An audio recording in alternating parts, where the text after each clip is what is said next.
American president Donald Trump ഇന്ത്യക്കെതിരെ ചുമത്തിയ അധിക താരിഫിന് മാരകമായ തിരിച്ചടി നൽകി പ്രധാനമന്ത്രി നരേന്ദ്രമോദി. അമേരിക്കയിൽ കുറയുന്ന കയറ്റുമതിയുടെ 10 മടങ്ങ് തിരിച്ചു പിടിക്കാനായി ഇന്ത്യ 40 രാജ്യങ്ങളിലേക്ക് വസ്ത്രവ്യാപാര കയറ്റുമതി കുത്തനെ ഉയർത്താനുള്ള തന്ത്രങ്ങൾ ആവിഷ്കരിക്കുകയാണ്. ഇതിന്റെ ഭാഗമായി കയറ്റുമതിക്ക് വൻ ആനുകൂല്യങ്ങളും പ്രഖ്യാപിക്കും. അമേരിക്കൻ ഭരണകൂടം ഇന്ത്യയിൽ നിന്നുള്ള ഉൽപ്പന്നങ്ങൾക്ക് 50% വരെ താരിഫ് വർദ്ധിപ്പിച്ച സാഹചര്യത്തിലാണ് ഇന്ത്യയുടെ ഈ നീക്കം. അമേരിക്കയുമായുള്ള വ്യാപാര ബന്ധങ്ങളിൽ തകർച്ച നേരിട്ടതോടെ പുതിയ വിപണികൾ കണ്ടെത്തേണ്ടത് ഇന്ത്യക്ക് അനിവാര്യമായി തീർന്നു. ട്രംപിന്റെ മുൻ ഭരണകാലത്തും സമാനമായ സാഹചര്യങ്ങളുണ്ടായിരുന്നു. അന്നും ഇന്ത്യ അമേരിക്ക വ്യാപാര തർക്കങ്ങളെ അതിജീവിക്കാൻ പുതിയ വഴികൾ തേടിയിരുന്നു. ആദ്യ പ്രതിരോധ നടപടിയായി UK, ജപ്പാൻ, ദക്ഷിണ കൊറിയ എന്നിവയുൾപ്പെടെ 40 രാജ്യങ്ങളുമായി പുതിയ ടെക്സ്റ്റൈൽ വ്യാപാര സഖ്യത്തിനാണ് ഇന്ത്യ കളമൊരുക്കുന്നത്.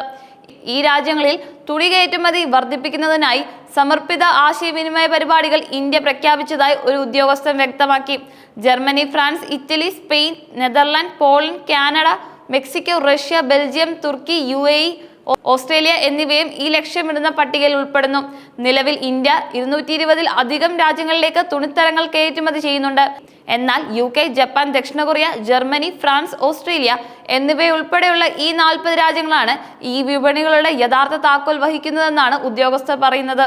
ഈ 40 രാജ്യങ്ങൾ ഒരുമിച്ച് പ്രതിവർഷം $590 ബില്യൺ മൂല്യമുള്ള തുണിത്തരങ്ങളും വസ്ത്രങ്ങളും ഇറക്കുമതി ചെയ്യുന്നുണ്ട്.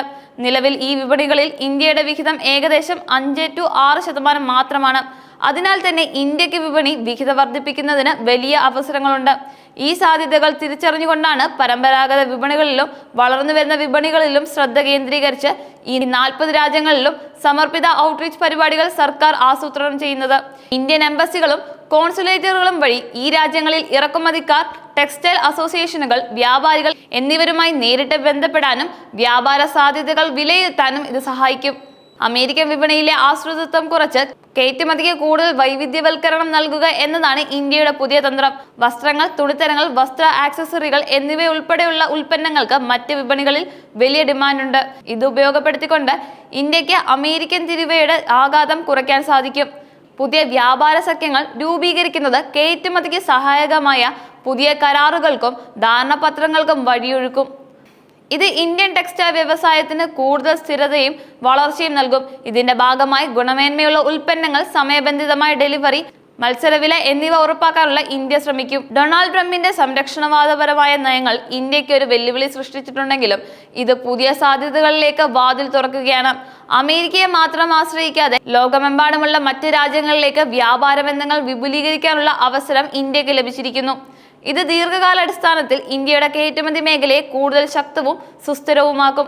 ഈ പുതിയ തന്ത്രം വിജയകരമായി നടപ്പിലാക്കിയാൽ അമേരിക്കൻ താരിഫ് മൂലമുണ്ടായ നഷ്ടം നികത്തുന്നതിനൊപ്പം ഇന്ത്യക്ക് ഒരു ആഗോള ടെക്സ്റ്റൈൽ ശക്തിയായി ഉയർന്നു വരാൻ സാധിക്കും. ഇത് ഇന്ത്യൻ സമ്പദ് വ്യവസ്ഥയ്ക്കും തൊഴിലവസരങ്ങൾക്കും വലിയ ഉണർവ് നൽകും.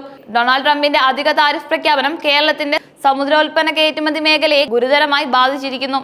അമേരിക്കൻ ഓർഡറുകൾ റദ്ദാക്കപ്പെടുകയും ചരക്കുകൾ ഗോഡൌണിൽ കെട്ടിക്കിടക്കുന്നതും കമ്പനികളുടെ നിക്ഷേപം പാഴാക്കി.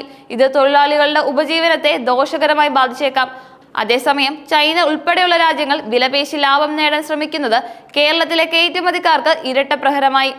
ഈ പ്രതിസന്ധി മറികടക്കാൻ സർക്കാർ തലത്തിൽ അടിയന്തരമായ ഇടപെടലുകൾ അനിവാര്യമാണ്. കുറഞ്ഞ പലിശ നിരക്കിൽ വായ്പകൾ നൽകുക, മറ്റ് രാജ്യങ്ങളിലേക്ക് കയറ്റുമതി സാധ്യതകൾ കണ്ടെത്തുക തുടങ്ങിയ നിർദ്ദേശങ്ങൾ പരിഗണനയിലാണ്. ഒരു വിപണിയെ മാത്രം ആശ്രയിക്കുന്നതിന്റെ അപകടം എത്ര വലുതാണെന്ന് ഈ പ്രതിസന്ധി ഓർമ്മിപ്പിക്കുന്നു.